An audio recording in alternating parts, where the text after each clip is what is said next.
আপনারা যারা জানেন এর মধ্যে আমি বলেছি যে আমরা আইএলটিএস রাইটিং নিয়ে কথা বলছি, রাইট? আইএলটিএস রাইটিং নিয়ে সবচেয়ে যে কোনো রাইটিং এর ক্ষেত্রে আমাদের মেইন কাজগুলো কি আমি আপনাদের সাথে আলোচনা করেছি। IELTS writing normal free hand writing এর মতো না, or it's not like academic writing. Academic writing বলতে আমি বোঝাচ্ছি আমাদের স্কুল, কলেজ এন্ড ইউনিভার্সিটিতে যেভাবে করে আমরা লিখি, আইএলটিএস রাইটিং কিন্তু কয়েকটা জায়গায় ডিফার করে। এটা আপনাদেরকে আমি মনে হয় ফার্স্ট ক্লাসে বলেছিলাম কিনা? Yes, sir. আপনাদের বলেছিলাম যে আমাদের হচ্ছে আইএলটিএস রাইটিংটা হচ্ছে controlled writing, right? Control writing বলতে আমি কি বোঝালাম? আইএলটিএস রাইটিং এর ক্ষেত্রে আপনাকে whatever you write, that may be task 1 or essay in task 2 or letter for the GT candidates. So whatever you're going to write in your writing module, everything has to match with the 4 marking criteria. 4টা marking criteria আছে। এই 4টা marking criteria আপনার লেখার মধ্যে maintain করাটা অনেক বড় একটা চ্যালেঞ্জ, রাইট? এটা আমরা বলেছি। তো আপনি যখন যে কোনো বিষয় যখন লিখতে যান, আপনাকে কিন্তু 4টা মার্কিং ক্রাইটেরিয়ার দিকে খেয়াল রেখেই কিন্তু লিখতে হবে, যে আপনার ইন্ট্রোডাকশনের মধ্যে, আপনার বডি প্যারাগ্রাফের মধ্যে, আপনার পুরো এসের মধ্যে ওই 4টা মার্কিং ক্রাইটেরিয়া ঠিক মতো আসছে কিনা, রাইট? এটা নিয়ে আমরা অনেক আলোচনা করেছি। এই জন্য বলেছে আইএলটিএস রাইটিংটা ফ্রি হ্যান্ড রাইটিং এর মতো না। এখানে আপনাকে অবশ্যই কি করতে হবে? ওই 4টা মার্কিং ক্রাইটেরিয়াকে মেনটেন করতে পারতে হবে, এটা বলেছিলাম।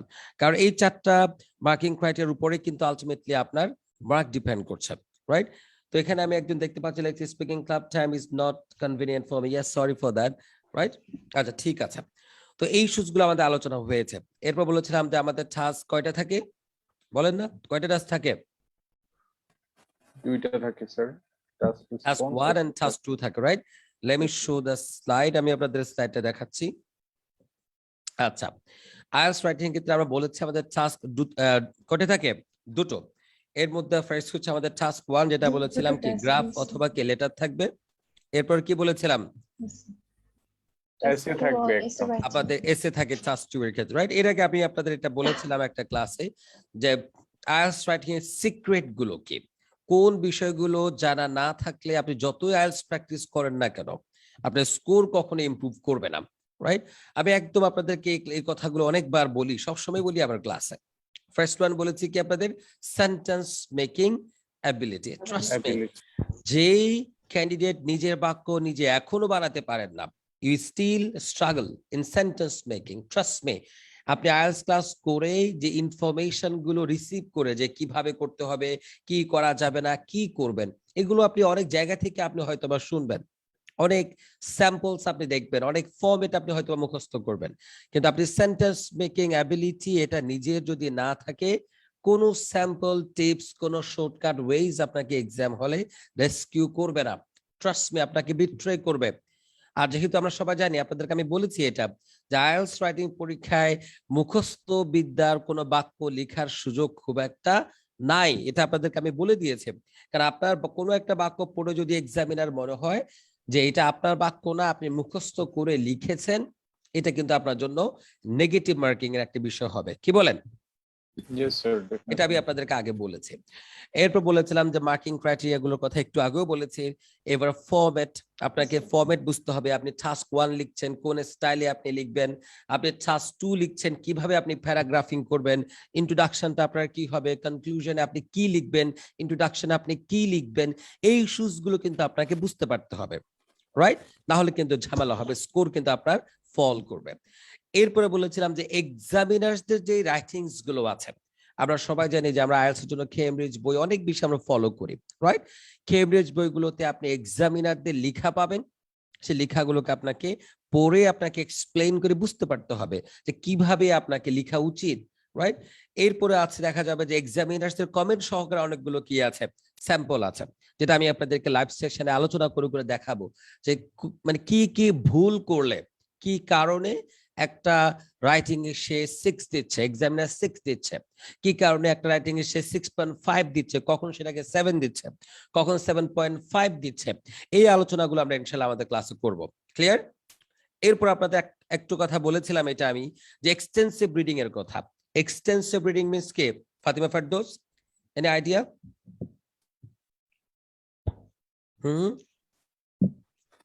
রিডিং এর অভ্যাস আমাদের হ্যাঁ বলেন, ওয়ান বাই ওয়ান প্লিজ। আমাদের শুধু এক্সটেন্সিভ রিডিং বলতে এইটা কি? পড়লে আমাদের বিভিন্ন ধরনের আর্টিকেল পড়তে হবে, রিডিংস, মানে শুধু কেমব্রিজ বুকটা ফলো করলে হবে না, আদার্স রাইটিং গুলো পড়তে হবে। রাইট, আপনি ইউ হ্যাভ মানে to others go for, I mean go paper, beyond of article, Cambridge books, অন্যান্য রাইট? বুক। কেমব্রিজ বইয়ের বাহিরে গিয়ে আপনাকে বিভিন্ন ইংলিশ Yes, লেখা, sir. এনিথিং রিটেন ইংলিশ আপনাকে পড়তে হবে। You have to have exposure to English language, right? না হলে কি হবে, আপনি আইডিয়া খুঁজে পাবেন না তো। ট্রাস্ট মি, আপনাকে আমি একজন, এই জন্য ওই দিন ক্লাস একটা করে বলেছিলাম, হুট করে আপনাকে বললো সুপারনোভা সম্পর্কে লিখেন। ধরেন টপিক হচ্ছে সুপারনোভা সম্পর্কে, আমি আর জানি যে আইএলটিএস আপনাকে অদ্ভুত কোনো কোয়েশ্চেন টাইপ, মানে এসেতে কোনো আপনাকে টপিক দিবে না, তারপরও হতে পারে এমন একটা টপিক চলে আসছে যে সম্পর্কে আপনার খুব একটা কিছু জানা নাই। তাহলে আপনি কি করে আপনি লিখবেন? আপনি তো বানিয়ে বানিয়ে লিখবেন, মানে কি আপনি কি তথ্য বানাবেন? কখনো সম্ভব No, না। sir. বানিয়ে লেখা মানে হচ্ছে কি, আমরা কি করি, আমাদের আগের পড়া যদি থাকে ওখান থেকে আমরা কি করি, ওই জায়গাগুলোতে আমরা বানিয়ে লিখে, এইটাকে আমি আপনাদের এক্সপ্লেন করেছি। বানিয়ে লেখা মানে হচ্ছে ইনফরমেশন গ্যাদার করা, রাইট? আমি এর আগে হয়তো বা কোনো জায়গায় কোনো একটা ইস্যু নিয়ে পড়েছি বা শুনেছি, রাইট? এমন যদি হয়, আর যখন আমি লিখতে যাব তখন ওই তথ্যগুলোকে আমি গ্যাদার করি। কেউ ইনফরমেশন বানাতে পারে না। আমি কি বোঝাতে পারছি? তাহলে কথা তো ইররিলেভেন্ট হয়ে যাবে। আপনি যদি হুট করে কোনো একটা কিছু বানাতে যান, আসলে বানাতে পারবেন না। এই জন্য আপনি যদি চান আইএলটিএস একটা ভালো স্কোর রাইটিং এর ক্ষেত্রে আপনার দরকার, you must have extensive reading habit. বিভিন্ন সোর্স থেকে, নিউজ পেপার হতে পারে, ম্যাগাজিন হতে পারে, জার্নাল হতে পারে, নোভেল হতে পারে, whatever, you have to have reading habit. Information থাকতে হবে আপনার কাছে, আদারওয়াইজ লেখা কিন্তু কখনো ভালো হবে না। Trust me. এরপর হচ্ছে কি, লেক্সিক্যাল রিসোর্সের কথা আপনাদের আমি বলেছিলাম, রাইট? সুন্দর সুন্দর শব্দগুলো আপনাকে শিখে রাখতে হবে। আমি কি বোঝাতে পারলাম? Yes, sir. তাহলে তো, কারণ লেক্সিক্যাল রিসোর্স কিন্তু আমরা ওই যে 4টা মার্কিং ক্রাইটেরিয়া আপনাদের আমি বলেছি, এর মধ্যে লেক্সিক্যাল রিসোর্সেস কিন্তু একটা খুবই গুরুত্বপূর্ণ মার্কিং ক্রাইটেরিয়া। ট্রাস্ট মি, যে 4টা মার্কিং ক্রাইটেরিয়া আছে এর মধ্যে এই যে লেক্সিক্যাল রিসোর্স, এটা কিন্তু আমরা ক্লাসে পড়াতে পারি না। এটা কি আমাদের পড়াতে পারার ইস্যু? বলেন তো। আমি কি আপনাকে শব্দ মুখস্থ No, sir. করাবো আইএলটিএস ক্লাসে? Is it really possible for me, for any IELTS trainer? Not, I right, not exactly. তার মানে আপনার কাজ কি, এই যে এখন থেকে শুরু করে কিছু ভালো মানের শব্দ শেখা, টপিক স্পেসিফিক শব্দ শেখা। এর জন্য আমি আপনাদেরকে একটা কথা বলেছিলাম যে আপনারা সবসময় শুনেন আমাদেরকে, you never, I mean follow the instructions, trust me. আমি শুরুতে আপনাদের বলেছিলাম, যদি আপনারা রাইটিং এ একটা ভালো ব্যান্ড স্কোর চান, আপনি স্পিকিং এ যদি একটা ভালো ব্যান্ড স্কোর চান, আপনারা সবসময় বলেন যে আমার লেক্সিক্যাল রিসোর্স কি করে আমি বাড়াবো। আপনাদেরকে লেক্সিক্যাল রিসোর্স বাড়ানোর জন্য তো আপনার সুন্দর জায়গা আছে। আমি আপনাদের বলেছি না, কেমব্রিজ 7 থেকে যদি আপনি 16 পর্যন্ত টার্গেট করেন, 7 থেকে 16 পর্যন্ত যত 7-8টা বই আছে, রাইট? প্রত্যেকটা বইতে মিনিমাম আপনার কয়টা, 4টা টেস্ট থাকে।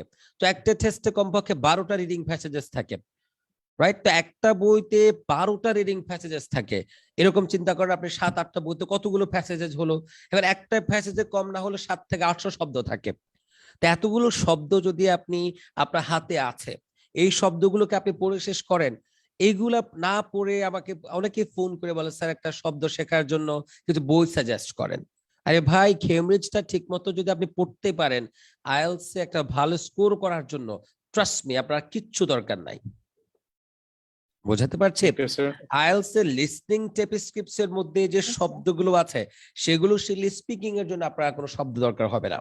আপনি আগে শেষ করেন ওগুলো, এরপরে যদি আপনি বলেন আমাকে suggest me more books, definitely আইল গো ফর দ্যাট, রাইট? আগে আপনার হাতে যেগুলো আছে ওগুলো আপনি শেষ করেন। বোঝাতে পারলাম? আচ্ছা, ফাইন। এরপর হচ্ছে কি, বলেছি আপনাদেরকে রাইটিং এর ক্ষেত্রে, হ্যাঁ আমরা অনেকগুলো ইস্যুস বলি, ডুজ এন্ড ডোন্টস আপনাকে বলি। দিন শেষে আপনার নিজের লেখাটা যদি চেক করা না হয়, কখনো কিন্তু ভালো স্কোর রাইটিং এ আপনি অ্যানসার হবে না। আপনার লেখার মধ্যে কোন ভুলগুলো আপনি করছেন, কি কারণে আপনি লেখাটাকে 5.5 আমরা দিচ্ছি অথবা 5 দিচ্ছি, কি করলে ওই লেখাটা আপনার 6.5 7 হয়ে যেত, এই ফিডব্যাক যদি আপনি না পান, সারা জীবন আপনি লেকচার শুনে যাবেন, লাভ হবে না। বোঝাতে পারছি? Yes, sir. আচ্ছা, ঠিক আছে। এগুলোকে বলেছিলাম আমি কি, আপনাদের রাইটিং এর জন্য সিক্রেট বলেছে। আচ্ছা, তো এই আলোচনাগুলো আমি আগে করেছি, আজকে যারা মিস করেছেন একটু করে তাদের জন্য আমি করে দিলাম, রাইট? এরপর বলেছে আমাদের আইএলটিএস অনেক রকম কি থাকে, বলেন অনেক রকম কি থাকবে। টাস্ক 2টা দিয়ে আমরা শুরু করব বলেছিলাম, মনে আছে আপনাদের? রাইট? Yes, sir. এরপরে Yes, sir. আমরা হ্যাঁ ফাইন, এই যে স্ক্রিনে দেখতে পাচ্ছেন আমাদের কত রকমের এসে আসে একদম ফ্রম ব্রডার পার্সপেক্টিভ যদি দেখি তাহলে আমাদের মোটামুটি অনেকে একমত হবেন যে এই কয়েক রকমের এসে আমাদের আসে, রাইট? এর মধ্যে হচ্ছে ফার্স্ট হচ্ছে কি বলেন, ওপিনিয়ন টাইপ, এরপর হচ্ছে Opinion type. type, discussion discussion type, type, fine, Discussion এরপর type. direct question type, আচ্ছা direct এরপর compare and type. contrast, compare and contrast, এরপরে কি Problem and problem solution. Solution, Problem and এরপর solution. Advantages Disadvantages. And disadvantage. মোটামুটি এই 5-6 রকমের এসে আপনি আইএলটিএস রাইটিং আপনি পাবেন। ক্লিয়ার? আচ্ছা, Yes, sir. তো এখন একটা খুব গুরুত্বপূর্ণ প্রশ্ন আসতে পারে যে আমাকে কেন আইএলটিএস এ কত রকমের এসে আসবে, মানে why should someone has to know about the type? আপনাকে টাইপ কেন জানতে হবে? কারণ আমি এই জন্য বলি কারণ এক এক ধরনের এসে লেখার স্টাইলটা কিন্তু আমার ভিন্ন হয়। মাঝে মধ্যে আমাদের কি করতে হয়, এসে টাইপ ওয়াইজ আমাকে প্ল্যানিংটা ভিন্ন রকম করতে হয়। এই জন্য একজন ক্যান্ডিডেটকে এসের যে প্রশ্ন এটা দেখে এটা বুঝতে পারা উচিত যে আপনার এসেটা কোন ধরনের এসে, এতে করে ওই এসেটা লিখতে গেলে আমাদের জন্য অনেক বেশি হেল্প হয়। বোঝাতে পারছি? Yes, sir. Okay fine. তো আজকে আপনাদের সাথে আমার ওপিনিয়ন টাইপ নিয়ে কথা বলার কথা ছিল, এই তো? Yes, sir. Okay fine. Yes, sir. Dear viewers, আপনারা যারা আছেন সবাইকে বলছি যে এটা রাইটিং ক্লাস বক্তব্য অনেক শুনেছেন রাইটিং নিয়ে, আমিও শুরুতে আপনাদের কিছু বক্তব্য দিয়েছি। এখন আমাদের মেইন কাজ হচ্ছে লার্নিং বাই ডুইং। আমরা একদম সরাসরি একটা ওপিনিয়ন টাইপের এসে কি করে আপনি এক্সামে আপনি লিখবেন এই প্ল্যানিং আমরা চলে যাচ্ছি। এই জন্য সবাইকে বলবো প্লিজ এখনো যাদের শেয়ার করা বাকি আছে যাতে করে অনেক বেশি সংখ্যক আইএলটিএস ক্যান্ডিডেটস আমাদের এই সেশন থেকে বেনিফিটেড হয়, এই জন্য সবাইকে বলছি একটু শেয়ার করে দেন। আর যেহেতু আমি গত কয়েকটা ক্লাস একটু ইরেগুলার ছিলাম এই জন্য অনেকে হয়তো বা একটু ভুলে যেতে পারে আজকে সেশন সম্পর্কে। তো সবাইকে বলছি যারা এখনো শেয়ার করেননি প্লিজ শেয়ার করে দেন। আর যারা জয়েন করছেন আমি ধরে নিচ্ছি যে you people have IELTS in your brain, আপনার ব্রেনে আইএলটিএস শব্দটা আছে, আপনি আইএলটিএস পরীক্ষার প্রিপারেশন নিচ্ছেন অথবা নিবেন, এই তো? তো যারা আছেন সবাইকে বলছি please sit with something to take notes. IELTS writing না লিখলে আলটিমেটলি আপনি শিখতে পারবেন না, রাইট? তো শুধু শুনলেই হবে না, একদম ক্লাসের মতো করে আমাদের সাথে আপনি ইনভলভ হন, আমাদের সাথে এঙ্গেজ করেন, ইন্টারঅ্যাক্ট করেন, তাহলে আপনি রিয়েল বেনিফিটটা পাবেন। আর যে পয়েন্টটাতে আমার সাথে আপনারা দ্বিমত করবেন, রাইট, আইএলটিএস একটা ইন্টারন্যাশনাল ইস্যু, শুধু যে বাংলাদেশে আমরা কয়েকজন পড়াচ্ছি বা আমি পড়াচ্ছি এমন তো না, সারা পৃথিবীতে আইএলটিএস নিয়ে কি নাড়াচাড়া হচ্ছে। তো অনেক তথ্য আমাদের ইউটিউবে আছে, ফেসবুকে, সোশ্যাল প্ল্যাটফর্মস গুলোতে ঘুরছে। তো আবার কোনো একটা স্পেসিফিক ইনফরমেশনের সাথে যদি আপনি দ্বিমত হন আমাকে কমেন্ট করে জানান, আমি এটা ডেফিনেটলি অ্যাড্রেস করব, ঠিক আছে? Yes, sir. Okay fine. এবার হচ্ছে আমরা আজকে ওপিনিয়ন টাইপ নিয়ে ডিল করব। তো এই ক্ষেত্রে আপনাদেরকে আমি লাস্ট ক্লাসে মনে একটা টপিক এরকম একটা টপিক আমাদের সামনে এসেছিল, এই টপিকটাই তো কথা বলেছিলাম, কি বলেন? Yes, Yes, sir. sir. আচ্ছা, তো ঠিক আছে dear viewers, as you can see on the screen এই প্রশ্নটা নিয়ে আমরা আজকে ডিল করব, ঠিক আছে? Hello people, Yes, sir. Yes, sir. Fine. তো যারা এখনো প্রশ্নটা লিখতে পারেননি দ্রুত লিখে ফেলেন, অথবা আপনি একটা স্ক্রিনশট অথবা ছবি তুলে রাখেন। Okay fine. ফার্স্ট থিং, তো এবার দেখেন আমাদের ফার্স্ট কাজ কি, একদম সবাইকে বলছে, পাপড়ি আছেন, ফাতিমা আছেন, শাকিল আছেন এবং আমার সাথে গোলাম রাব্বিও আছেন, ট্রাস্ট মি সবাইকে বলছি একদম সিরিয়াসলি আমরা কাজটা করছি, স্টেপ বাই স্টেপ আমরা এগোবো। ক্লিয়ার? আচ্ছা, ফার্স্ট পয়েন্টটা আমাদের কি? ফার্স্ট পয়েন্টটা হচ্ছে দেখেন যখন এরকম একটা প্রশ্ন আমাদেরকে দিবে, এইটাকে আমরা কি বলেছিলাম বলেন তো? প্রম্পট। Prompts. এটাকে আমরা কি বলেছিলাম? প্রম্পট। Prompt. এই প্রম্পটটার কাজ কি? এটার কাজ হচ্ছে আপনাকে সিচুয়েশনটা বোঝানোর চেষ্টা করছে আইএলটিএস, রাইট? কোন অ্যাঙ্গেল থেকে, কোন দিক থেকে আপনি আপনার এসেটা লিখবেন এটা আপনাকে বোঝাচ্ছে হচ্ছে এই কয়েকটা বাক্য। কি বলেছে এখানে তাহলে? বলছে as mass communication and transport continue to grow, যেহেতু mass communication and transport continue to grow, এটা গ্রো হচ্ছে, রাইট, ইনক্রিজ হচ্ছে ডে বাই ডে।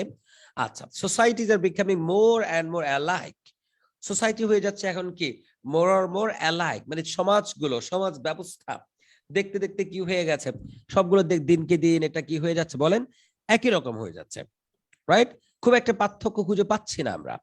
এটা বলছে কি, leading to a phenomenon known as globalisation, তার মানে হলো ম্যাস কমিউনিকেশন এবং ট্রান্সপোর্টের যে গ্রোথ হচ্ছে, এই গ্রোথের কারণে একটা বিষয় এখন আমাদের সামনে চলে আসছে, সেটা হচ্ছে কি গ্লোবালাইজেশন। আর সোসাইটিজ হয়ে যাচ্ছে কি একই রকম দেখতে, আর যেটাকে আমরা বলছি কি গ্লোবালাইজেশনের দিকে আমাদেরকে নিয়ে যাচ্ছে, এই তো? ওকে, ফাইন। Yes, sir. এখন প্রশ্ন হচ্ছে সাম পিপল ফিয়ার দ্যাট, কিছু মানুষ এখন কি মোটামুটি একদম টেন্সড কি নিয়ে, যে globalisation will eventually lead to the total loss of cultural identity. তো অনেকে এই ভয়ে আছে যে গ্লোবালাইজেশন কি হতে পারে, ইভেন্চুয়ালি মানে আলটিমেটলি আমাদের কি করবে, কালচারাল আইডেন্টিটির জন্য একটা কি খুব বাজে খবর, এই তো? কালচারাল আইডেন্টিটি আর থাকবে না, মানে মানে কে বাঙালি, কে আপনার অবাঙালি, কে আরব, কে অনারব, এটা দেখে আর বোঝা যাবে না তখন, এই তো বিষয়। Yes, sir. রাইট। এবার আমাদের কাছে প্রশ্ন ছুড়ে মারলো, কি প্রশ্নটা মারলো, to what extent do you agree or disagree with the statement? এই স্টেটমেন্টের সামনে আপনি কতটুকু একমত অথবা দ্বিমত, এই তো? Yes. তা এটাই হচ্ছে আলটিমেটলি আমার টাস্ক, যে আমি একমত করলাম নাকি আমি কি করলাম। দ্বিমত করুন। আপনারা কি বুঝতে পারছেন আমার কথা? Yes, sir. sir. রাইট। এবার হচ্ছে আমার এই এসে দেখে এরকম আপনার প্রম্পট এবং যে প্রশ্ন দেখে আমার ফার্স্ট কাজ কি, আপনাদেরকে আমি বলেছিলাম প্রথমে আপনি কি করেন, এই যে প্রম্পটের গুরুত্বপূর্ণ শব্দগুলোকে আপনি মার্ক করে ফেলবেন। বলেন তো তাহলে শাকিল, আমাদের স্টেপ 1 কি? স্যার, প্রম্পটের গুরুত্বপূর্ণ বাক্যগুলো হচ্ছে আমরা মার্ক করব। সরি, Planning এর গুরুত্বপূর্ণ শব্দগুলোকে বলেছে মার্ক করতে, কি মার্ক করবেন? Yes, sir. আচ্ছা, এই গুরুত্বপূর্ণ শব্দগুলোকে আমরা কেন মার্ক করব, এই যদি এটা যদি আপনাকে প্রশ্ন করি ফাতিমা, আপনি উত্তর কি দেবেন?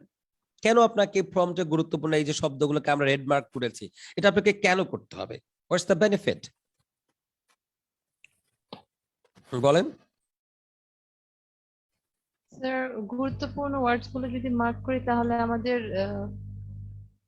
মানে এরপরে যে যার উপর আমি আইডিয়াটা করব এটা মানে গেস করতে ইজি হবে যে আমি এই জিনিস কিভাবে বুঝাবো স্যার, পারতেছি না। স্যার, মেইন আইডিয়াটা বোঝার জন্য আমরা মার্ক করব। খুবই গুরুত্বপূর্ণ ইস্যু, এটা মিস করলে হবে না। গোলাম রাব্বি, আপনার কাছ থেকে একটু শুনি তো। Yes sir. হ্যাঁ, কেন বলেন তো? স্যার, আমি কোশ্চেনটা বুঝি না, একটু বলেন। প্রশ্নটা করেছি আমরা যে আমাদের ফার্স্ট কাজ কি, আইএলটিএস এ যখন এরকম একটা প্রশ্ন আমরা পাবো, আমাদের ফার্স্ট কাজ হচ্ছে এই যে প্রম্পট যেটা দেয়া থাকবে এটা পড়ে প্রম্পটের গুরুত্বপূর্ণ শব্দগুলোকে আমরা এভাবে মার্ক করতে বলেছি, রাইট? হ্যাঁ। প্রশ্ন হচ্ছে এই যে গুরুত্বপূর্ণ শব্দগুলোকে আমরা মার্ক কেন করব, এর পিছনে যুক্তি কি, এটা করে লাভ কি, এটা জিজ্ঞেস করছিলাম। স্যার, এটা করাতে যেটা হবে আমাদের আইডিয়াটা জেনারেট করতে সুবিধা হবে।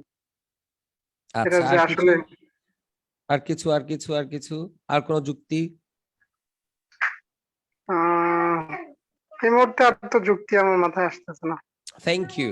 রাইট, সবাইকে বলছি একটু একদম ফর আল্লাহ সেক প্রত্যেকটা পয়েন্ট যেভাবে আমি বলি নোট করে রাখবেন। 1 নাম্বার বেনিফিট, কেন আমি প্রশ্নের গুরুত্বপূর্ণ শব্দগুলোকে প্রম্পটের গুরুত্বপূর্ণ শব্দগুলোকে মার্ক করব, এক্ষেত্রে আমার ফার্স্ট যুক্তি হচ্ছে এটা, কারণ আমাকে টাস্ক রেসপন্সে একটা কথা ওরা বলেছিল, মনে আছে কিনা, যে addressing all the parts, addressing what, Yes, sir. All the part. all the parts, এটা হচ্ছে আমার টাস্ক রেসপন্সের ফার্স্ট পয়েন্ট ছিল। এখন আমি যদি প্রশ্নের এই যে ফর্মটা, এই ফর্মটা পড়ে যদি গুরুত্বপূর্ণ শব্দগুলোকে যদি আমি মার্ক না করি, তাহলে তো আবার দেখা যাবে ওরা যতগুলো ইস্যুজ এখানে রেখেছে এখান থেকে একটা দুটো ইস্যুজ আবার বাদ পড়ে যাওয়ার সম্ভাবনা থাকতে পারে, কি বলেন Yes, sir. Shakil? Yes, sir. কি বলবেন? Yes, sir.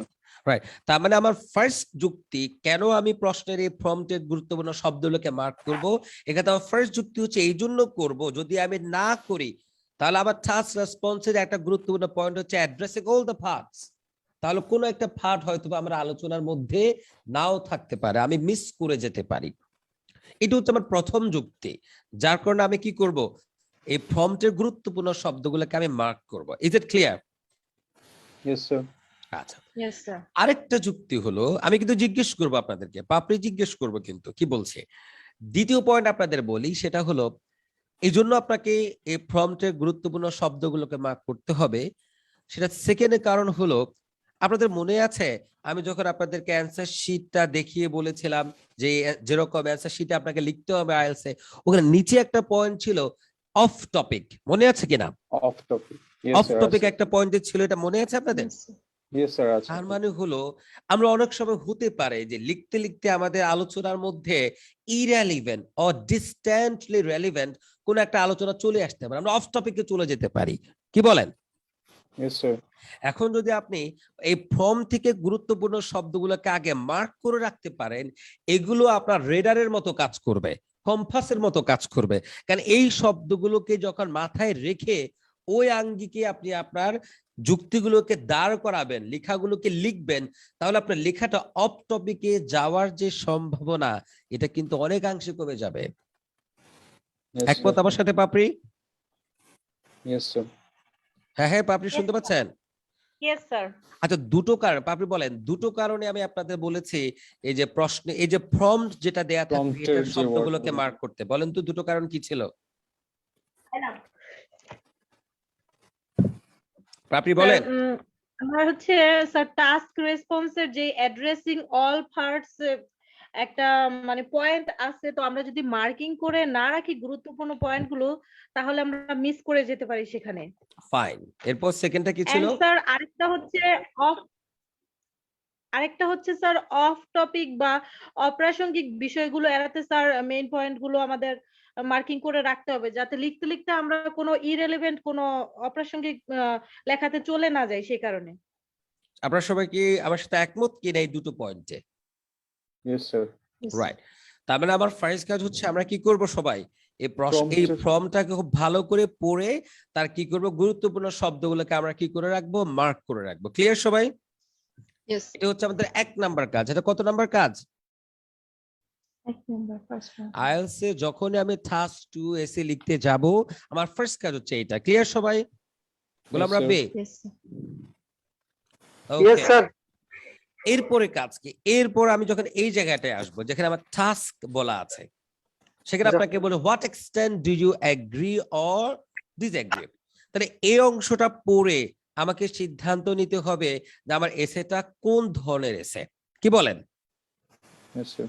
তাহলে এরপরে স্টেপ 2 হলো আমি কি এটা বুঝতে পারলাম যে আমার এসেটা কোন ধরনের, বুঝতে পারছেন কিনা? তাহলে স্টেপ 2 হচ্ছে আন্ডারস্ট্যান্ডিং এসে টাইপ। স্টেপ 2 কি হবে তাহলে Fatima? Understanding is a type. হ্যাঁ, আপনাকে এসে টাইপ বুঝতে হবে। আর এসে টাইপ বোঝার গুরুত্ব কি এটা আমি শুরুতেই আপনাদের বলেছি, রাইট? তো এবার দেখেন তো এখানে কি লেখা আছে। এখানে লেখা আছে অর। এই অর শব্দ দেখতে পাচ্ছেন কিনা? Agri or disagree, right? তো আমি আপনাদেরকে একটা একদম শর্টকাট বলেছিলাম, যখনই আপনি দেখবেন এই অংশে অর লেখা আছে, কি অর থাকতে পারে?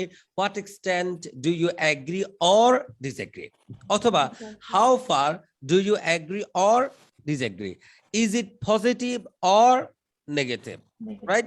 বুঝতে পারছেন কিনা? অথবা do you agree or disagree, মানে অর শব্দটা থাকলেই আপনি কি বুঝতে পারবেন? এটা হচ্ছে ওপিনিয়ন টাইপের একটা এসে, রাইট? অর আমরা শব্দটার ফাংশন কি?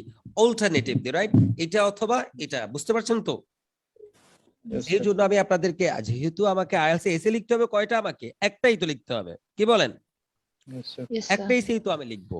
এই জন্য আমি বলি যখনই প্রশ্নের মধ্যে আপনি অর শব্দ পাবেন আপনার ব্রেনে একটাই সিদ্ধান্ত আসা উচিত যে আমাকে এখন যে কোনো একটা দিকে চলে যেতে হবে, রাইট? আমি কি এটা বোঝাতে পারলাম আপনাকে? Yes, sir.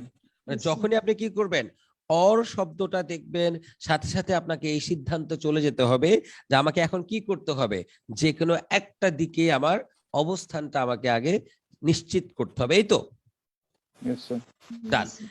এবার আপনাদেরকে আমি যেটা প্রশ্ন করব, যেহেতু অর দেখে আপনি বুঝে গেলেন যে আমাকে যে কোনো একটা দিকে চলে যেতে হবে, এই যে কোন দিকে যাব এই সিদ্ধান্তটা আপনারা কিভাবে নেবেন যদি আমাকে একটু বলেন।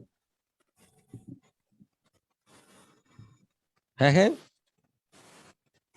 স্যার এই ক্ষেত্রে আগে Sir. আমি ব্রেনস্টর্মিং করে নিব, আগে আমি পয়েন্ট আউট করব যে এটার অ্যাডভান্টেজ আর ডিসঅ্যাডভান্টেজ কোনটা, কোন হুম। পয়েন্টটা আমি বেশি গ্যাদার করতে পারছি। So, আচ্ছা। সেখানে একটা এখানে কয়েকটা আপনাদেরকে ইস্যু বলি। একটা ইস্যু হতে পারে এটা আমরা অনেক ক্ষেত্রে দেখেছি যে প্রশ্ন এটা পড়ে হুট করে আপনার মনে হতে পারে যে আমি হয়তো বা এগ্রি করলে ভালো হবে, মনে হতে পারে এক্সাম হলে, রাইট? অথবা কেউ বলতে পারে যে আমি ডিসএগ্রি করব, রাইট? এই যে একটা প্রাথমিক একটা মানে অগোছালো কোনো প্ল্যানিং ছাড়া একটা সিদ্ধান্ত নিয়ে অনেকে যেটা করবে লেখা শুরু করে দিবে, বোঝাতে পারছে? লেখা শুরু করে দিতে গেলে দেখা যাবে সেই ইন্ট্রোডাকশন আর বডি ফেরা একটা লেখার পরে সে আর একটা তথ্য খুঁজে পাচ্ছে না, আলটিমেটলি সে এগ্রি যে করলো কি লিখবে, ডিসএগ্রি যে করলো কি লিখবে। কারণ এভাবে unplanned, unorganised and without thinking, চিন্তা না করে সিদ্ধান্ত নিলে কিন্তু এই পরিণতি হয়। তখন লেখার মাঝখানে আপনাকে কি করতে হবে, থেমে এবার চিন্তা করতে হবে। মনে হতে পারে যে হারি আমি সিদ্ধান্তটা হয়তো ভুল নিয়েছি, এগ্রি করে লিখে বসে আছে ইন্ট্রোডাকশন এন্ড বডি প্যারাগ্রাফ 1, পরে মনে বাহারে ডিসএগ্রি করলে মনে হয় ভালো হতো। হতে পারে কিনা শাকিল এরকম এক্সাম হলে? ইয়েস স্যার, এটা হতো, এটা তো অনেক ভয়ানক স্যার। ভয়ানক মানে কি, তখন ফ্রাস্ট্রেশন গ্রো করবে, তখন ওই যে সময় এর মধ্যে অনেক চলে গেছে, মানে কোনো দিকে যাওয়া যাবে না, বোঝাতে পারছে কিনা? তো আমি জন্য এই জায়গা থেকে আপনাদেরকে দূরে রাখার জন্য একটা কথা বলি, যে যেহেতু আপনার কি থাকবে এক্সাম হলে, আপনাকে কি করবে, যে প্রশ্নটা আপনাকে দিবে, কোয়েশ্চেন পেপারটা দিবে, এখানে আপনি একটা কাজ করেন, এখানে আপনি প্ল্যানিং করেন যে আপনি আসলে আলটিমেটলি কোন দিকে যাবেন, এই সিদ্ধান্ত কিভাবে নেবেন, এটা একটু আপনাদেরকে আমি দেখাই। আর এই প্ল্যানিংটা কেন করা জরুরি, কারণ আমাদের দেশে আমরা যখন স্কুল কলেজ ইউনিভার্সিটিতে এসে যখন আমাদের লিখতে হয়েছিল, যেখানে আমরা লিখেছি আমরা তো মুখস্থ বিদ্যায় গেছি, এই জন্য কি করে একটা এসের প্ল্যানিং করতে হয়, ব্রেনস্টর্মিং করতে হয়, এটা কিন্তু এই কনসেপ্টটাই আমাদের অনেকের কাছে নাই। বোঝাতে পারলাম? Yes sir. Okay fine. এবার আপনি আসেন প্ল্যানিং এর ক্ষেত্রে ফার্স্ট কাজ কি?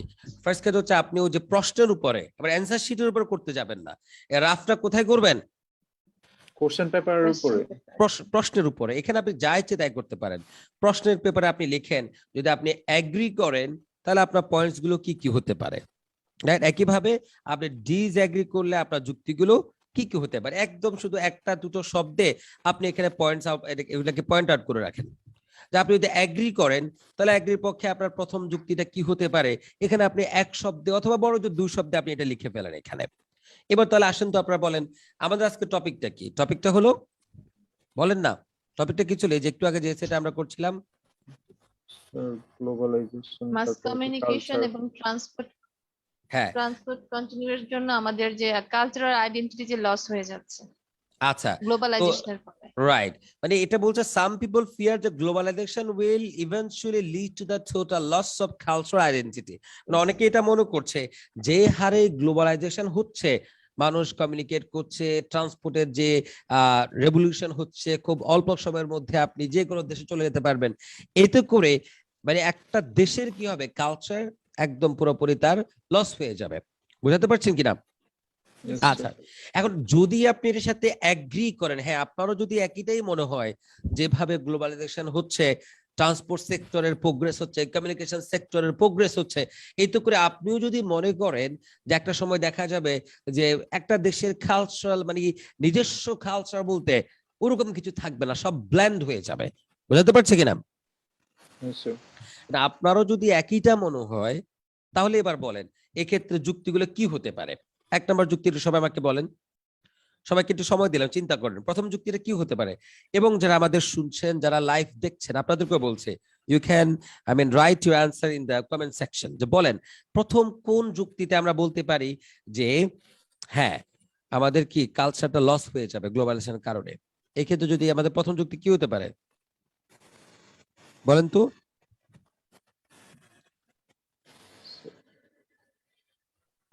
গোলাম রাব্বি আছেন?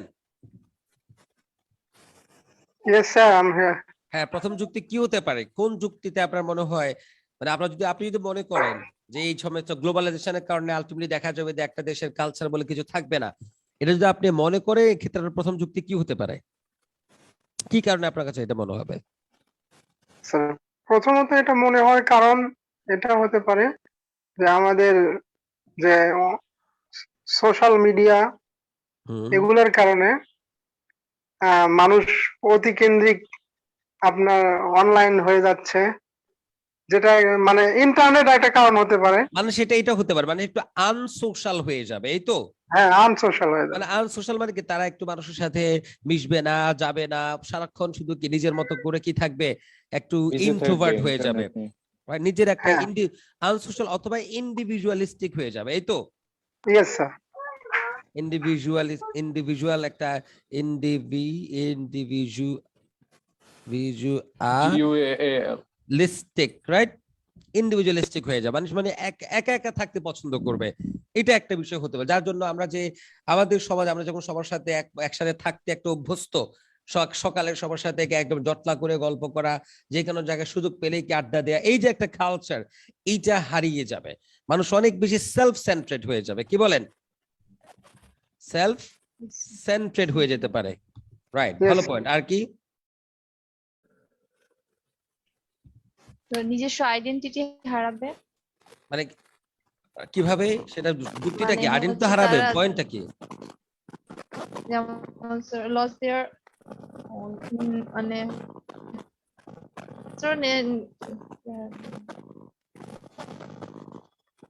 Sir effect on different culture, হ্যাঁ হ্যাঁ, এফেক্ট অন ডিফারেন্ট কালচার মানে অন্য কালচারের যে একটা প্রভাব। কিভাবে সেটা, মানে কিভাবে? মানে স্যার আমাদের যে বেঙ্গলি কালচার বা ট্রেডিশন ধরেন সেটার উপরে যদি ওয়েস্টার্ন কালচারটা আসে তো আমাদের এই বেঙ্গলি কালচারটা তো একটু ক্ষতিগ্রস্ত হবেই। কিভাবে হবে, এটাই তো প্রশ্ন। কালচারের কোন বিষয়টা? এখানে একটা সোশ্যাল হতে মিডিয়ার পারে, দ্বারা এটা এটা এমন হতে পারে, সোশ্যাল মিডিয়া, কমিউনিকেশন সবই তো বুঝলাম, মানে কোন অ্যাঙ্গেল থেকে এমন হতে পারে? মানুষ যখন অন্য একটা কালচার দেখবে তো নিজেরটাকে তার ইনফেরিয়র মনে হতে পারে, হতে পারে কিনা? মানুষের মনে হতে পারে ওরে বাবারে, ওই কালচারটা তো মনে হয় আমাদের থেকে অনেক অনেক বেশি ভালো। ভালো। তার মানে মানুষ কি হতে পারে? Inferior, right? ইনফেরিওরিটি, একটা ফেরিওরিটি কমপ্লেক্সে ভুগবে, এই তো? Yes, sir. মানে মানুষের মনে হতে পারে যে হ্যাঁ, মনে হচ্ছে আমাদের একটা কম্পারিজন চলে আসবে ব্রেনে, নিজেরটাকে তখন কে ছোট মনে হতে শুরু করবে, এই তো? তো উন্নত Yes, কান্ট্রির যে sir. কালচার, সেটাকে মনে হবে ওরে বাবা এটাই তো মনে হয় অনেক বেশি ভালো। আর কি হতে পারে বলেন তো? গ্লোবালাইজেশনের স্যার, প্রভাবে, হ্যাঁ হ্যাঁ বলেন। গ্লোবালাইজেশনের ফলে আপনার ক্রাইম বাড়তে পারে। না, আমরা তো বলছি আলটিমেটলি আমাদের কালচারটা লসের, মানে এরকম পয়েন্ট বলেন যেটা আলটিমেটলি কালচারকে লস করে ফেলবে, এমন একটা যুক্তি। এটা ঠিক আছে, ক্রাইম বেড়ে যাবে, কিন্তু এটা আমারও যে কালচারটাকে মানে হারিয়ে যাচ্ছে, এর সাথে এটা রিলেটেড কিনা, এরকম পয়েন্ট বলতে হবে। এনিওয়ান, আবার যারা শুনছেন, লাইভ দেখছেন, তাদের কাছ থেকে কোন পয়েন্ট আসতে পারে? আর কি আসতে পারে? স্যার ট্রেডিশনাল জিনিসগুলো হারিয়ে যেতে পারে এমন কিছু। মানে কিভাবে স্যার, হারাবে? ফ্যাশন হারাবে কি? হারা যেতে পারে, ফ্যাশন। হ্যাঁ, এটা হ্যাঁ, হতে স্যার। পারে। আমরা হ্যাঁ, হ্যাঁ মানে স্যার এটাই বলতে আরেকটা স্যার, চাচ্ছিলাম আমরা যে ইন্টারন্যাশনাল কাপড়-চোপড় এই যেগুলো টাইপের বিষয়গুলো। লাইফ স্টাইলগত অনেক পরিবর্তন আসতে পারে, এই তো? হ্যাঁ, ফ্যাশন, ইয়েস, লাইফস্টাইল। লাইফস্টাইল কি হয়ে যাবে, অনেক মানে বাজেভাবে ইনফ্লুয়েন্সড হবে। মানে ফুড হ্যাবিট বা লাইফ স্টাইল বলতে আলটিমেটলি এটা লাইফের ইস্যুস গুলো, বুঝতে কি পারছেন সবাই? লাইফস্টাইলে ফুড হ্যাবিট সবগুলোই চলে আসে স্যার। হ্যাঁ, এর মধ্যে অনেকগুলো ইস্যু চলে আসবে। আর কিছু গ্লোবালাইজেশনের কারণে আমার মনে হচ্ছে কালচারাল লসের ক্ষেত্রে আর কিছু? স্যার এখানে কি শুধু লাইফস্টাইল হবে নাকি লাইফস্টাইল চেঞ্জ হবে? লাইফস্টাইল চেঞ্জ মানে আমি তো যে নোট নেওয়ার ক্ষেত্রে তো এত ডিটেলসে লেখা দরকার না, আপনি Okay, বুঝতে okay, পারলেই হবে, রাইট? কারণ বেশি সময় আবার স্পেন্ড করে ফেললে পরে সময়ের তো একটা ব্যাপার আছে। আর কি হতে পারে গোলাম রাব্বি, আর কি পয়েন্ট দিতে পারেন? স্যার, কমিউনিটি ডিভাইডেড হতে পারে। কমিউনিটি ও ট্রান্সপোর্টের একটা ইস্যু আছে, তো ওরকম গুলোর সাথে মিলিয়ে মানুষ অনেক বেশি আউটগোয়িং হয়ে যেতে পারে, কি বলেন? স্যার হ্যাঁ, হ্যাঁ। আউটগোয়িং মিনিং মানে অনেক বেশি ধরেন মানে এলাকা ছেড়ে নিজের এলাকার বাইরে চলে যাওয়ার একটা অভ্যেস থাকবে, কিছু হলেই কি সে অন্য দেশে চলে যাবে, কিছু ওর বিয়ের জন্য শাড়ির ক্ষেত্রে ইন্ডিয়া চলে যাবে, রাইট? ওই যে Yes, হানিমুন sir. করতে তখন আপনার কি আর কক্সবাজার চিন্তা না করে, সুন্দরবন চিন্তা না করে, আপনার ওই যে চিন্তা করবে হচ্ছে সিঙ্গাপুর, মালয়েশিয়া লন্ডন। চিন্তা করবে, কারণ এটা ওইটাই করা ট্রান্সপোর্টের উচিত, সাথে স্যার। রিলেটেড, মানে অনেক বেশি কি আউটগোয়িং হয়ে যাবে, এই তো? ঠিক Yes, আছে, sir. মোটামুটি তাহলে আমরা কিছু এটা পেলাম। এবার যদি আপনি ডিসএগ্রি করেন, এভাবে করে ধরেন আপনি এগ্রি করার জন্য পয়েন্ট গুলো কি আপনি পেয়ে গেলেন। এবার যদি আপনি ডিসএগ্রি করেন, সরি, আপনি যদি কি করেন, ডিসএগ্রি করবেন। ডিসএগ্রি করি। না, ডিসএগ্রি করবেন মানে আপনি কি করছেন, আপনি বলতে চাচ্ছেন প্রশ্নের সাথে ডিসএগ্রি করা মানে কি? প্রশ্ন আমাকে কি বলেছে? প্রশ্ন আমাকে বলছে হলো এই কন্টিনিউ যদি Culture গ্রো হারায় করে কালচার হারিয়ে যাবে, এই তো? কালচারাল লস হবে অনেক বেশি। তো আপনি Yes, ডিসএগ্রি করছেন এই কথার সাথে, মানে কি আপনি বলছেন না আসলে গ্লোবালাইজেশনের জন্য কালচারটা কি হবে না, হারাবে না, হারাবেন। কালচারের খুব একটা ক্ষতি হবে না, এটা তো আপনার পয়েন্ট। Yes sir. ফাতিমা বুঝতে পেরেছেন? Yes sir. এবার বলেন, যদি আপনি মনে করেন যে গ্লোবালাইজেশনের জন্য কালচারাল কোনো রিস্ক নাই, তাহলে এই ক্ষেত্রে আপনার প্রথম যুক্তি কি হবে? বলেন তো কি হবে প্রথম যুক্তি আপনার? মাল্টিকালচার ডেভেলপ হবে। এটা ভালো যে একটা ক্রস কালচারাল কি হবে, ক্রস রিলেশনশিপ গ্রো করবে, এই তো।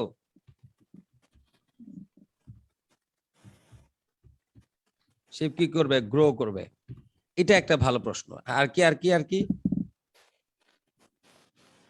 হ্যাঁ হ্যাঁ, কি হবে গ্লোবালাইজেশনের জন্য, কি হবে?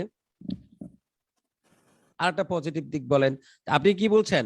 প্রশ্নের সাথে দ্বিমত, প্রশ্নের সাথে দ্বিমত এখানে মানে হচ্ছে আরেকটা আপনার গ্লোবালাইজেশনের ফলে আপনার মানে স্টাডি সেক্টরে পরিবর্তন আসবে ভালো একটা। না, আমার তো পুরো ডিবেটে স্টাডিজ, এই যে এইটা হচ্ছে সমস্যা।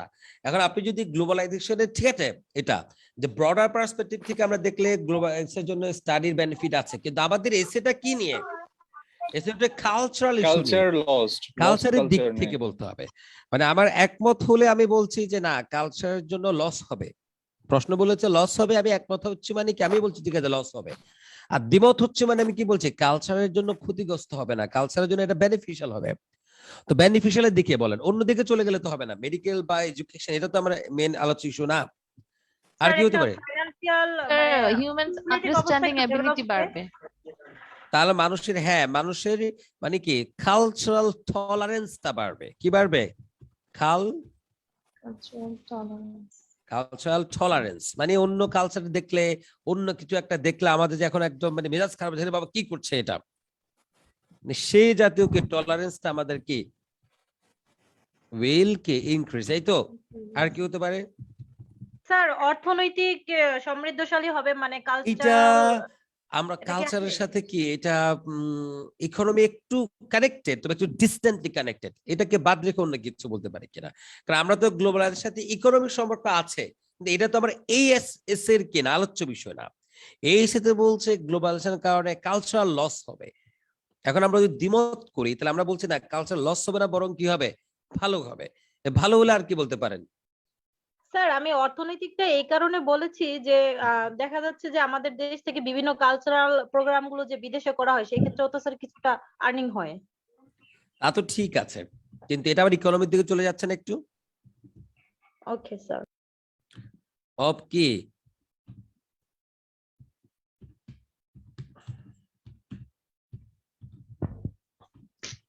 কালচারাল প্র্যাকটিসেস গুলো কি বেড়ে যাবে। মানে আপনি দেখা যাবে বাংলাদেশের একটা কালচার, এটা স্প্রেড হবে। আগে এটা শুধু বাংলাদেশে হতো, এখন ট্রান্সপোর্টের জন্য ধরেন বাংলাদেশের একটা পহেলা বৈশাখে কি হয়, ইন্ডিয়া থেকে লোক আসছে, নেপাল থেকে আসছে, এতে করে কি মানে কালচারাল একটা প্র্যাকটিস, সেটা কি হচ্ছে, স্প্রেড হবে।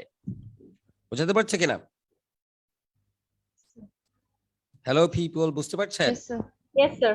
আচ্ছা, তাহলে এবার চিন্তা করেন আমাদের এই যে এসেটা, আমরা যখন দেখলাম যে এটা আমাকে হয়তো এগ্রি করতে হবে, না হলে কি হতে হবে, ডিসএগ্রি হতে হবে, এই তো, যেহেতু অর আছে। ক্লিয়ার? এবার হলো তাহলে আমি এই যে আপনার সামনে নিয়ে আসছি, যে প্ল্যানিং স্টেজে নিয়ে আসছি, যদি আপনি এগ্রি করতে চান তাহলে আপনার যুক্তি কি হতে পারে, আপনি ডিসএগ্রি যদি করেন তখন আপনার যুক্তিগুলো কি কি হতে পারে, এগুলো যখন আপনার সামনে চলে আসলো, এবার বলেন তো এই যুক্তিগুলোকে সামনে রেখে যদি আপনি একটা সিদ্ধান্ত নেন, যে তখন এই সিদ্ধান্তটা কেমন হবে? আগেটা তো আপনি ব্লাইন্ডলি নিলেন, মনে হচ্ছে এগ্রি করলে ভালো হবে, হয়তো বা মনে হচ্ছে ডিসএগ্রি করলে ভালো হবে, কিন্তু এখন যখন আপনার সামনে পয়েন্টস গুলো চলে আসছে, যে এগ্রি করলে কোন যুক্তিতে আপনি এগ্রি করতে পারেন, ডিসএগ্রি করলে কোন যুক্তিতে ডিসএগ্রি করতে পারেন, এই যুক্তিগুলো সামনে রেখে যদি আপনি সিদ্ধান্ত নেন, থিঙ্ক অ্যাবাউট ইট, যে এই সিদ্ধান্তটা কতটা যৌক্তিক হবে।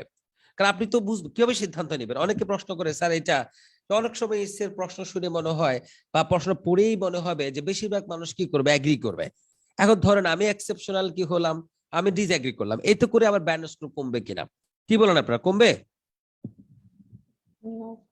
তো এমন একটা প্রশ্ন যেটা পড়েই মনে হচ্ছে বেশিরভাগ কি করবে, এগ্রি করবে, অথবা বেশিরভাগ কি করবে, ডিসএগ্রি করবে। এখন আপনি ওইটা না করে বেশিরভাগ মানুষের দলে না গিয়ে আপনি ভিন্ন দল আপনি চুজ করলেন, অপোজিট অবস্থানে গেলেন, এতে করে কি আপনার স্কোর কমবে কিনা? রাব্বি কি বলেন? Yes sir. জীবনেও কমবে না। No, কিসের ইয়ে sir. স্যার? আপনার আইএলসে আপনার শুধু সিদ্ধান্তটার জন্য আপনার কখন ব্যান্ড স্কোর কমবে না, যে বেশিরভাগ মানে 99% আপনার একমত হোক, কিন্তু আপনার কাছে মনে হচ্ছে আপনি দ্বিমত হলে আপনি ভালো লিখতে পারবেন, আপনি দ্বিমত হন, এটার জন্য আপনার সিদ্ধান্ত মানে আপনার ব্যান্ড স্কোর কখনোই কমবে না, রাইট? আপনি সিদ্ধান্ত নেবেন কিসের ভিত্তিতে? বেশিরভাগ মানুষ কি ভাববে তার ভিত্তিতে নয়। আপনি সিদ্ধান্ত নেবেন এই যে আপনি এগ্রি করলে কোন যুক্তিগুলো হতে পারে, ডিসএগ্রি করলে কি যুক্তিগুলো হতে পারে, এগুলো তো আপনার সামনে আছে। এবার আপনি চিন্তা করেন কোন দিকের কোন সাইডের পয়েন্টস গুলো আপনি ভালো লিখতে পারবেন। আপনার যদি মনে হয় যে আমি এগ্রি করলে যে পয়েন্টস গুলো পেয়েছি এগুলো বরং আমি ভালো লিখতে পারবো, আমার কাছে ভালো শব্দ আছে, তাহলে আপনি এগ্রি করেন। আপনি যদি মনে হয় যে আমি ডিসএগ্রি করলে বরং এই শব্দগুলোকে বা এই পয়েন্টস গুলোকে আমি ভালো লিখতে পারবো, তাহলে আপনি কি করবেন? বলেন কি করবেন আপনি তখন? স্যার যেই সাইডটা আমরা ভালো পারবো সেই সাইডটা নিয়ে লিখতে হবে। এক্স্যাক্টলি, মানে যে দিকের পয়েন্টস গুলোকে আপনি কি, রাইট? আচ্ছা, সেটা যে পয়েন্টস গুলোকে আপনি ভালো লিখতে পারবেন সেগুলো থেকে আপনি যাবেন, রাইট? আচ্ছা, এরপরে একজন বলছে involve international working place, people can learn different language. ল্যাঙ্গুয়েজের একটা বিষয়, খুব ভালো পয়েন্ট একটা। যার একটা বেনিফিট হচ্ছে যদি আপনার কি হয়, লস হবে না, বরং কি হবে, ডিফারেন্ট ল্যাঙ্গুয়েজ সম্বন্ধে জানতে পারবে, লাইফস্টাইল সম্বন্ধে জানতে পারবে, এই তো, এটা ভালো পয়েন্ট। এক্সপ্লোর হরাইজনস, হ্যাঁ অনেক ঘোরা ফেরা হবে। ইন্টারন্যাশনাল ট্রেড, হ্যাঁ এটা অনেক সময় কি ইন্টারন্যাশনাল ট্রেডের ক্ষেত্রেও হেল্প করবে, কিন্তু আমরা আসলে ট্রেডের না। পারভীন সুলতান একটা কথা বলেছে, এটা ট্রেডের ক্ষেত্রে না, ট্রেডে আমরা যাব না, গেলে আমাদের টপিকটা আবার অন্যদিকে চলে যাবে, রাইট? আচ্ছা, তো যেটা বলছিলাম, আমাদের কাজ হলো যদি এরকম হয় যে এগ্রি ডিসএগ্রি করার বিষয় হয়, তাহলে এগ্রি পয়েন্টস গুলো কি এটা আমরা কি করব, প্রশ্নের অংশে একটু লিখে টুকে ফেলবো, নোট নিয়ে ফেলবো। ডিসএগ্রি যুক্তিগুলো কি হতে পারে এটা একটু আমি নোট করে ফেলবো। এবার আমি দেখবো কোন দিকে পয়েন্টস গুলো আমি ভালো লিখতে পারবো, তখন আমি সেই দিকে যাব। পারবে? ক্লিয়ার কিনা? Yes sir. Right? Fatima clear? Yes, sir. Yes, sir. Golam Rabbi clear কিনা? Yes sir, clear. এবার চিন্তা করুন তো, এভাবে যদি আপনি একটু প্ল্যানিং করে সিদ্ধান্ত নেন, ওই সিদ্ধান্ত কখনো ভুল হতে পারে কিনা বলেন তো? এটা একটা বিষয়। সেলফ ডাউটিং হবে না। আরেকটা বিষয় হচ্ছে এটা যে লিখতে গেলে লিখার মাঝখানে নিজেকে থামিয়ে আবার চিন্তা করতে হবে না কি লিখবো, কারণ পয়েন্টস গুলো তো অলরেডি আপনি আগে বের করে ফেলেছেন, রাইট? Yes, sir. এটা অনেক বেনিফিটস আছে যদি এভাবে প্ল্যানিং করতে পারেন। তো ঠিক আছে, আজকে আমরা পয়েন্টস গুলো বের করে রাখলাম, আপনারা একটু এগুলো ব্রেইনস্টর্মিং করেন। ইনশাআল্লাহ আগামী কালকে আমরা একদম লিখবো, এই পয়েন্টস গুলো আলোকে আমরা এগ্রি করে প্রথমে লিখবো, এরপর ডিসএগ্রি করে লিখবো, ঠিক আছে? Yes, sir. তো আজকের জন্য আমরা এখানেই থামলাম। ইনশাআল্লাহ আমরা আগামীকাল নেক্সট ক্লাসে কি করব, আমরা একদম ডিরেক্টলি এখানে লেখার চেষ্টা করব যে এগ্রি হিসেবে আমরা কি করে ইন্ট্রোডাকশন লিখবো, বডি লিখবো, এভাবে করে আমরা গ্র্যাজুয়ালি আমরা এগোবো, ঠিক আছে?